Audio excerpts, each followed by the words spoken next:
Phil, with SCGCon Baltimore coming up that we're both going to be going to, we're going to be playing in the Crossroads event. I think it might be helpful to talk to people who have never been to an SCGCon about what to expect from SCGCon. You know, when we've been to several of these, I've been going to SCGCon, man, since I got back into Magic in like 2012. You know, SCG events, as it were. The con thing has begun somewhat recent, and I think that's because SCG has gone from being Magic-centric or Magic-focused only to like becoming a card game-centric thing. So if you're a sorcery player and you've never been to an SCGCon, this is kind of a nice little what you can expect from SCGCon. Yeah, it used to be the SCG Opens. Yeah, for a long time. Yeah. It was the Open Tour. Throwback for the Magic nerds out there. And that was to play Standard and to play Legacy, right? Like one day was Standard, one day was, and Modern was just kicking off when they were doing it. It would be one a day, and we would play the Legacy events, and we wouldn't get out until like 1 a.m., 2 a.m. if you top aided. But now it's like got the collective of a bunch of different card games, and they usually would do like their main event type events. For Sorcery's case, it's the Crossroads events that are happening at SCG. So this is the SCG Baltimore is also going to be my first Sorcery event competing, and I have been to many an SCG, so I know what to walk into the room, what it'll be like, but I actually don't know how the Sorcery tables lay out. You wanted to share? Is it 2 people per table because you have the full board, or like what is the etiquette when you sit down and 2 people have a playmat? You both just use this? Be like, you want to use your playmat? I think so. Yeah, so there are, of course, I've got mine here. There are single player like playmats that are like 2x5s, right? But I think most people prefer to play on a large playmat, the 2-player 4x5 playmat, and it really comes down to like what your opponent really wants to do. I pretty much would go with, I'm going to take a big playmat only and not have to drag around 2 playmats and determine whatever. I just think that it's easier to just be like, hey, I've got everything we need. Is that good for you? And if the other person's like, no, I have everything we need. Okay, cool. You can set up your thing. That's fine. So that's where I'm at as far as what like the etiquette is. But for me, it's more about like what you can expect from like we're talking people that have never been to one of these events, maybe never even been to a convention. So the main things to know about SCGCon is there's going to be a ton of vendors beyond Star City Games. So we could conceive that there might be people selling sorcery cards as well. I don't know. I'm guessing that they'll have that infrastructure set up because I think Houston is before this, so there'll be some number of singles that people have access to. So I'm bringing a trade binder, which I haven't done ever, like for an SCG event. Is the game young enough that you bring that? Yeah, it's smart to bring trade binders, thinking that there won't necessarily be vendors around with all the stuff that you would need otherwise. Because I think for Magic players, people will go in last minute and just hunt around for vendors to be like, you have this, you have this, you have this, and we're both guilty of that. Yeah. And so that's why I think if you have a trade binder for this event, definitely bring it. Like you're gonna be able to offload some of the stuff that you don't want, find stuff that you do want. There might be vendors taking in cards too, so you can cycle out the stuff that you don't need for a card you do want and stuff like that. I think that there will be a large amount of people looking for cards, especially like to finish out their decks or collections and stuff like that. So it definitely behooves you, and I'm just out of my hands reach right now, but definitely behooves you to get a trade binder and organize it and put it together and have that ready, especially if you have staples that people are going to want especially like the common staples that like people just might be like, oh man, I didn't bring Firebolts. Does anybody have Firebolts? Stuff like that. You can have like a little box of like just playable cards and that. But to that end, so I would say number one, bring your singles with you because you might be able to get some trades in, especially in a card game like this that doesn't have like a super easy to access market outside of TCG Player, and SCG also sells cards too. So that would be the first thing I would say you'd want to expect from SCGCon. The next thing I would say is signing up for events is a little different for this than like say your local comic shop, right? There is an events area that you would go to sign up for events. So you'd want to get in line, have your credit card, your Apple Pay or whatever, be ready for that. And I would say sign up as soon as you get to the event so that if any event has a cap, you're involved and you get in there before like the last minute. What's your expectation on how many people are going to be in the Crossroads event? I don't know. There's been one Crossroads event, I think, so far at Gen Con. and I think there might have been one in Europe now, but the one at Gen Con I think capped. At what? I don't know. I don't know the number. Look it up real quick. Yeah, let's find out. Sold out 128 player event. I suspect that there will be a much larger number of people at these Crossroads events because they're coming out specifically to play Sorcery, whereas Gen Con, people go out to do a lot of different stuff at Gen Con, and you really have to divide your time and to find the things that you want to do. But I think that these events are sort of tentpole events. I would be really surprised if we only get 128 players, and the cap is much higher, like at like 256 at least, or maybe 512. I don't think we'll get 512. But I think it's reasonable to cap it at 256 and assume that like we'll get close to that. So given that, so if they do a full cap on the event, typically like how many, if you had like it's 4 people to a table if you were playing Magic, how many people to a table? Is it just 2 people per table for Sorcery? I don't know why it would be 2 people. Like you're still just across from each other. The mat's not that much larger.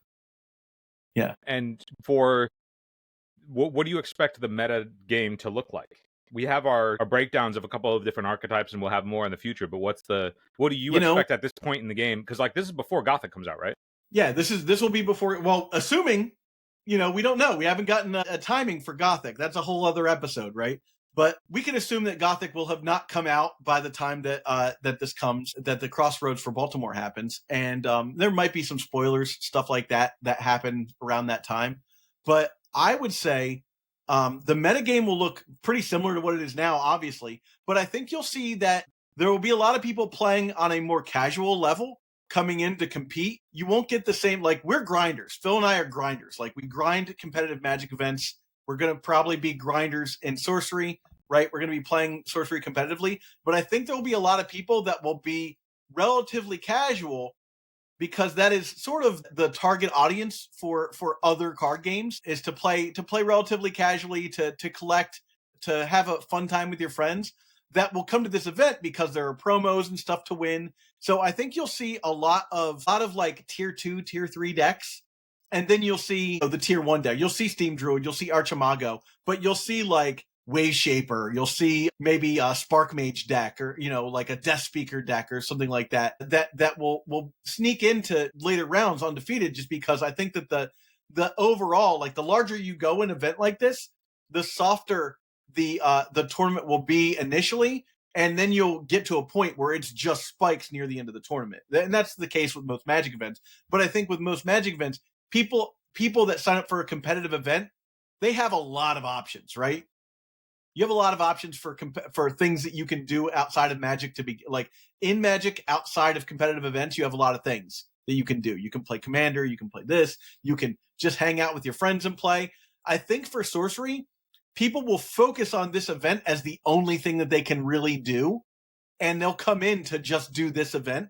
And I think there'll probably be like drafts and stuff like that, and maybe some side events, that sort of thing. But I think that most people that are showing up to this event that play Sorcery, that have the ability to play Sorcery, are going to sign up for this event, which means that I think the overall skill level of the room will be a little bit lower, which is great because that means it's going to be a fun event for everyone to play and like learn the event too. Yeah, I mean, I'll be contributing to that. I'm going to be a noob in that event.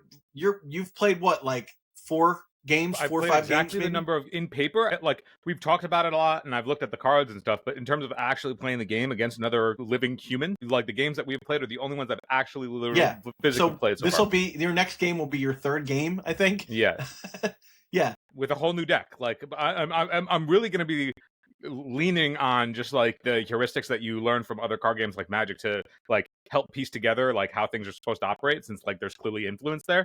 Yeah. And a point to make about that, Phil, a resource that's really helping you kind of learn the game is Lord of Itza's rules videos. They're great. Yeah, I've noticed that there's a crossover between like the stuff that we were talking about, and then just like sort of getting like the really, really, really, really basic 101s. I have to watch them at triple speed in order for my brain to operate. But that's also because I like to talk a million miles a minute, and I can appreciate somebody who's like, do you understand what I'm trying to tell you in this like very complex and complicated game that is like really fascinating? But like what I've found when it comes to like figuring out the rules of Sorcery for the most part is that it seems like a lot of the design has been influenced by what is the logistics of how this would operate if it actually happened. Like, if you were like, how do I picture this actually happening? Then you're like, oh, that makes total sense. Even if you know somebody needs to point it out, like fixing the crossover between flying in Magic to airborne in Sorcery. It's like, yeah, if something with airborne attacks, it's presumed that it has to get within range to attack you, and therefore somebody without airborne could block it, because why wouldn't they if they're coming into physical contact, like, to attack each other? And it's like, oh, once you think about that for a minute, you're like, oh yeah, of course, obviously that's how that works, you know? To that end, Phil, I think that a thing to take into account with the SCGCon too is allowing grace for new players. I'll be asking for a ton of that. Yeah. Well, yeah, I mean, I'm still relatively new to the game. Like, I've been playing for a year, but as far as my tournament level experiences, I've played in 3 events. You know, dude, so I mean, everybody's still going to be right? things that, yeah, everyone's. This is, I'm assuming it's going to be a lot of people's very first Crossroads event. There've only been, at that point, there will have been Houston and Gen Con. This is what it must have been like for people in 1996 when they were slinging, you know. Exactly. Yeah. This is a really interesting time to be involved in the game because things are just getting set up. You know, we're creating those wrestling stars that early Magic wanted to create in this game, right? Oh, dude, like, do I have to wear like shades and a bandana when I sit down? Just go in full like Hammer? Yeah, just like, am I supposed to, like, you know, go around to, like, you know, bring my sorcery deck to like beaches and whatever and just start, you know, slinging on the sand? So yeah, that's something to expect is a little bit of grace for newer players, and if you're a new player, people. You know, I think that's important. Is like I'm trying to win, but I'm also like not 100% full on rules knowledge guy. You know, I wouldn't try and judge this tournament. There are going to be things I screw up, and to be graceful in saying that to your opponent, and graceful in letting your opponent like have those moments as well. Not everyone's trying to cheat just to be, you know, just because what they present on the board got them ahead. I think oftentimes that's a thing that people worry about. Like, oh, are people trying to cheat? Because 9 times out of 10, it's just a mistake people are making. So that's a thing. Food wise, for these events, things to expect at SEGCon. I know in Baltimore, there's a Jimmy John's right down the block. There's a ton of restaurants right in that area for the convention center in Baltimore. I love Baltimore. I love like SEG in Baltimore because that whole area to me is like super fun. You got a bunch of great seafood restaurants because, you know, it's Maryland, crabs are a thing. I was about to say, if you want a salt bomb to the face, there's like the crab boil type spots where they just give you a bag of stuff and then you like pry it open and then your body swells up for the next 3 days afterwards. But man, is it tasty. Yep. Yeah, there's generally enough time in between rounds that if you want to run out somewhere and grab like a fast food style bite, there are some places around there. Like I said, there's a Jimmy John's like right down the block. I was going to ask you, Zach, how long does a round of Sorcery typically last? Like, generally 50 minutes for. So it is 50 minutes. It's only one game. Yeah, it's one game. You only actually play one game. There's no boarded games yet, right? They'll make that announcement, like what the actual there is a bit of a variability to that stuff. I'm sure they'll also make an announcement on what happens for draws, and that sort of thing, because some of this stuff is still in flux as far as what the TO wants. So I have a feeling that what SEG determines is their rules for what happens in a draw, you know, take backs, you know, that sort of stuff. I think that will sort of codify what the professional level tournaments are going to be going forward. So I think that that's an important thing to take into account too, and definitely to ask questions of judges, especially when this is your chance, right? Like, because these judges ostensibly are supposed to know the game well enough to be able to judge. They'll be able to answer questions like, what happens in a draw? Are any cards banned in this? I don't think there will be. I don't think there'll be any like, you know, house rule bans or anything like that for this tournament. But there can be rules like that at like local events that you have to watch out for. There's a big movement in some local events to like gentlemen's rule out Archimago and the Ring of Morrigan because like everyone was playing them for a while. So that's something to expect, is that you're going to get a sort of roadmap for what competitive play looks like going forward for the game. And I think that's a really good thing for the game, because you'll have an expectation going forward, that whenever you go to an SCG event, it's going to look like this. But as it becomes more popularized, you'll see that style is mimicked at LGSs as well. What is the expectation that there's just going to be like a ton of is Archimago just considered the best deck? Right now, Archimago is considered one of the best deck in the format, along with Steam Druid, I think. Steam Druid and Archimago are kind of like neck and neck for like which one is the preferred deck, and it really just depends on your build and like what the meta looks like at the time. Like each one, Steam Druid was sort of the foil to Archimago, and then Archimago kind of figured out the Steam Druid matchup, and there's this sort of like, you know, what's the word I'm looking for? Like game, you know, horse race about like which deck is the better deck. So I think that you'll see in the top tables, you'll see a lot of Archimago decks. You'll see a lot of Steam Druid decks. You'll probably see, we haven't talked about the Fury Road deck yet, but there's a Earth and Fire Sorcerer deck called Fury Road that is a very aggressive deck. I think that's another deck that's very good against Archimago. So if you're trying to like figure out what deck to play to like beat Archimago or Steam Druid, like those are the decks that I think you should try and test your deck against for sure, as far as the metagame is concerned. Zach, you tell me about like when we do the what's the Jester's Cap? Feast for Crows. So when we talk about Feast for Crows, like I know you tell me against Archimago that the typical name for Feast of Crows would be Craterize. Craterize or Common Sense, depending on where you are, yeah. But it's not like those cards are restricted to just Archimago decks, right? Like other decks could theoretically just play those cards, right? Of course, yeah. Having a good idea of what builds look like is going to be very helpful, especially for a card like Feast of Crows. Knowing what your opponent is doing is obviously going to be very, very helpful, as it is with any card game. But again, I'm talking to an audience that I don't know if you've played as much Magic the Gathering as I've played. You know, where Phil and I have these expectations walking into these competitive tournaments of knowing the metagame, understanding like competitive play, that sort of thing. Like, you know, you're going to walk into SCGCon and you're going to lock in for like 6 to 8 hours to play Sorcery. You're not going to be doing much else on the day that the Crossroads happens aside from playing Sorcery. I think it's a very important thing to put across as far as like what your expectations can be on the day of the Crossroads. You'll be playing one event all day long for the most part. Yeah, it's the main event for Sorcery. So like having essentially like mapping out like what your game plan is going to be for that day is typically something to do. Know if you're playing a deck that's fast or slow. You know, if you're playing a deck that's you think is going to grind into the later round part of each round, whoever you're going with, if they're playing something more aggressive, you might want to coordinate like who is going to grab who's going to get food, drinks and stuff like that for the group.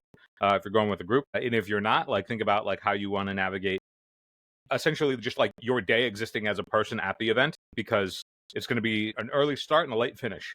Yeah. Things to bring, Phil.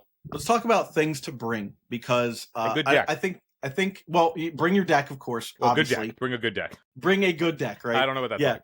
No, water. Like you're going to be doing, especially if this is your first competitive collectible card game event, you're going to be doing a lot of thinking. You know what takes up a lot of like juice in your body? Your brain is using water constantly to think. You don't want to get to a point, if you start to feel thirsty, you're going to have a headache later on in the day. That's way too late. If you start to feel thirsty, you're already late. You're behind.